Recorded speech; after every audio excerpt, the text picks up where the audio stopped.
What is the radius of the circle?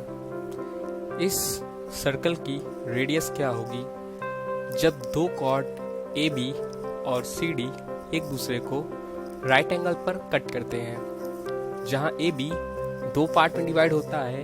एक part की length 2 है और दूसरे पार्ट की लेंथ 6 है। इसी तरह सी डी भी दो पार्ट में डिवाइड होता है, जिसमें एक पार्ट की लेंथ दी है 3।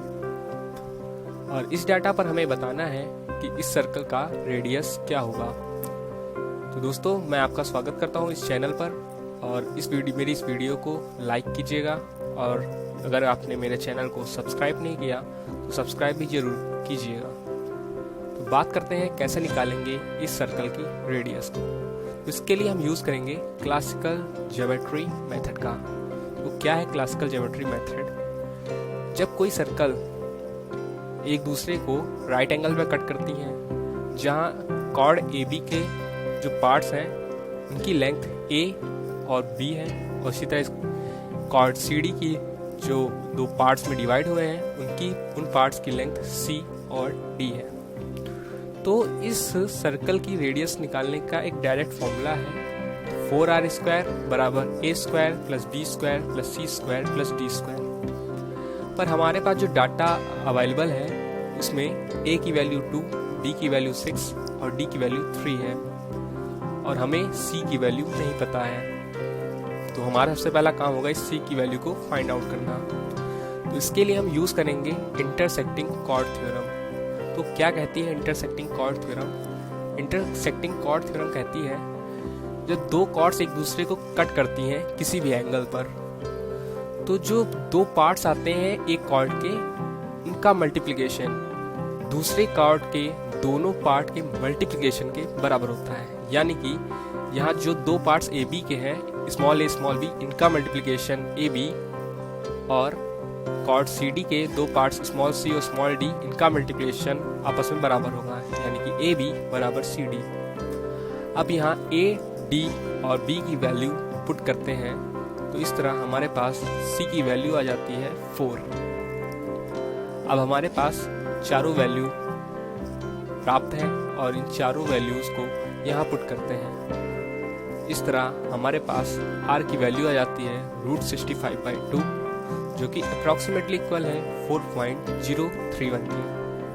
पर एक सवाल अब भी है कि जो ये फॉर्मूला है वो कहाँ से आया है। तो अब हम इस फॉर्मूले को डिराइव करेंगे।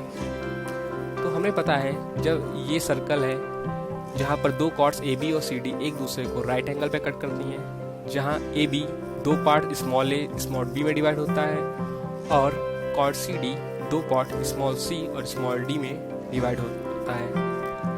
अच्छा, आपने एक थ्योरम पढ़ी होगी, जब सर्कल के सेंटर से कॉर्ड पर एक परपेंडिकुलर डाला जाता है तो वो कॉर्ड को दो इक्वल पार्ट में डिवाइड करता है। तो जो ये O से ए बी पर एक परपेंडिकुलर डाला गया है, वो ए बी को दो इक्वल पार्ट में डिवाइड करती है, यानी कि हर पार्ट कॉर्ड ए बी का आधा होगा। इसी तरह हम O से सी डी पर कॉर्ड सी डी पर एक परपेंडिकुलर डालेंगे, जो सी डी को दो इक्वल पार्ट में डिवाइड करेगा, जो कि सी डी का आधा होगा। हमें ये पता है ये इस पार्ट की लेंथ b है, स्मॉल b है, ओके। और इस पूरे कॉर्ड की लेंथ क्या है? a plus B, small a plus small b। तो इसके आधे की, यानी कि इस पार्ट की लेंथ कितनी होगी? a plus b/2। और इसकी लेंथ b है, ए बी के कॉर्ड की जो इस पार्ट की लेंथ है वो स्मॉल b है, तो इस पार्ट की लेंथ कितनी होगी? b minus a plus b/2। अब इसे सॉल्व करेंगे तो आएगा b माइनस a/2। अच्छा, इसी तरह जो ये लेंथ है इसकी लेंथ कितनी होगी? ये होगा सी डी का आधा। कॉर्ड सी डी की लेंथ कितनी है? Small C plus small D, तो ये हो जाएगा इसका आधा, स्मॉल सी प्लस d/2। अच्छा, O को अब हम C से मिलाते हैं, तो अच्छा हाँ, आप ये देख रहे हैं ये एक रेक्टेंगल है, क्योंकि इसके चारों कोड जो है, चारों एंगल है वो 90 डिग्री के हैं। तो इस तरह ये रेक्टेंगल हुआ। जब ये b माइनस ए है तो इसके सामने की साइड जो होगी वो भी b माइनस ए बाई 2 होगी। अब हम O को C से मिलाएंगे, तो O को C से मिलाते हैं तो ये है OC जो है वो रेडियस ऑफ द सर्कल है। और जो ये ट्राइंगल हमें मिला है वो है एक राइट एंगल ट्राइंगल। तो राइट एंगल ट्राइंगल के लिए एक खास थ्योरम है जो हम लगभग 6 क्लास से पढ़ते ही आए हैं, पाइथागोरस थ्योरम। क्या कहती है पाइथागोरस थ्योरम? पाइथागोरस थ्योरम कहती है जो हाइपोटेन्यूस है उसका स्क्वायर बेस के स्क्वायर प्लस हाइट के स्क्वायर के बराबर होता है। तो बाय पाइथागोरस थ्योरम जो आर स्क्वायर होगा, यानी आर जो हाइपोटेन्यूस है वो बराबर होगा बेस के स्क्वायर प्लस हाइट के स्क्वायर के। अब हम इसे सॉल्व करेंगे तो हमारे पास ये डाटा आएगा। अच्छा, अभी हमने पढ़ा था इंटरसेक्टिंग कॉर्ड थ्योरम।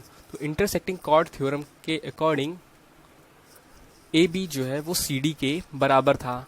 तो जब ए बी और सी डी आपस में बराबर हैं, जो भी यहाँ वैल्यू पुट की जाएगी तो एक दूसरे को कैंसिल आउट करेंगे।